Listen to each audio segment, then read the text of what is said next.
To achieve the dreams of science fiction, to boldly go beyond our solar system, we will have to revolutionize space propulsion.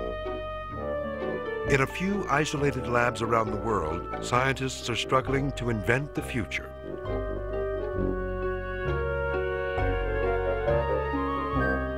Working at a missile range in White Sands, New Mexico, Dr. Lake Mirabeau carefully hones tiny prototypes of a vehicle unlike anything ever put into space. Mirabeau imagines spacecraft propelled by powerful laser beams. A high-powered pulsed laser beam comes in the backside here, reflects off this parabola, and focuses inside of the engine here. The light is focused to such a huge intensity that it just breaks down the air here and blasts out a very strong shock wave, and in so doing propels the model forward in a series of pulses. The temperatures inside here, when the laser is on for about 18 microseconds, are of the order of 10,000 to 30,000 Kelvin, which is 4 to 6 times hotter than the surface of the sun. Aspects of Mirabeau's design go back to the 1950s, including its flying saucer-like shape. His innovation is to use an energy beam as propulsion, eliminating the burden of a spaceship having to lift vast amounts of fuel above the atmosphere.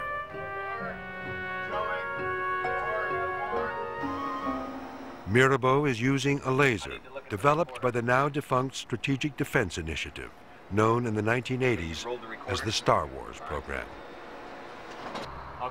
With the laser pointed upward, a high platform must be maneuvered overhead to block the beam. This laser is so intense it could accidentally cripple a satellite orbiting above.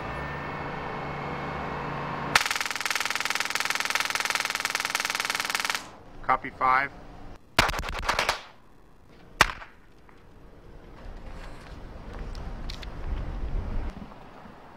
Steve, are you arming? Roger, arming. Copy, let's go for it. 15 seconds. With a jet of air, Mirabeau spins the tiny spacecraft like a top to give it added stability. 10 seconds. Copy, 10 seconds.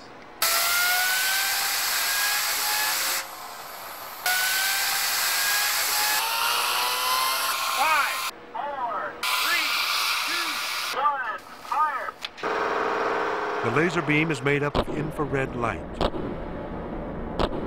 As the beam pulses, it strips air molecules of their electrons, creating an explosive plasma that propels the craft from below.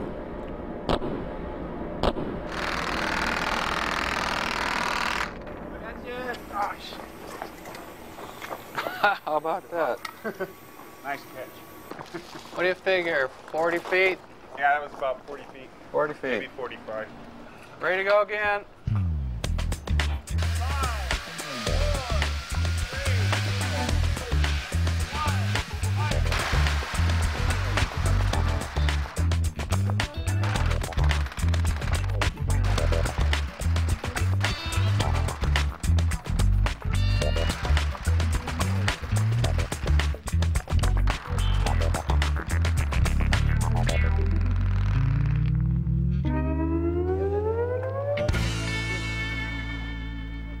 Fried. I think it's definitely fried.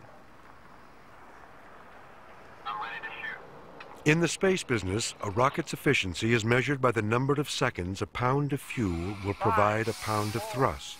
3, 2, 1.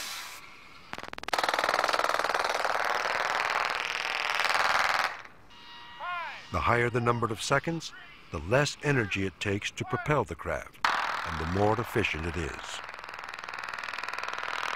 The space shuttle main engines have a measure of efficiency that's about 450 seconds. In the laser-heated rocket mode for a light craft, its efficiency would be of the order of 1,000 to 3,000 seconds.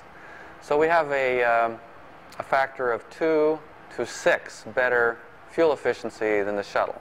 That translates to smaller fuel tanks, smaller structures, smaller engines. Everything shrinks enormously compared to the shuttle.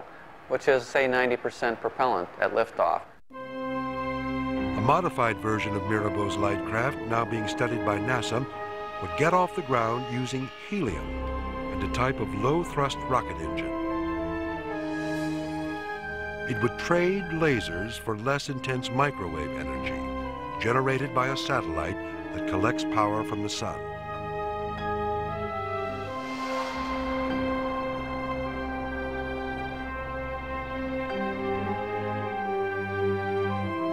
As the satellite nears the launch site, it aims, then releases the microwave beam.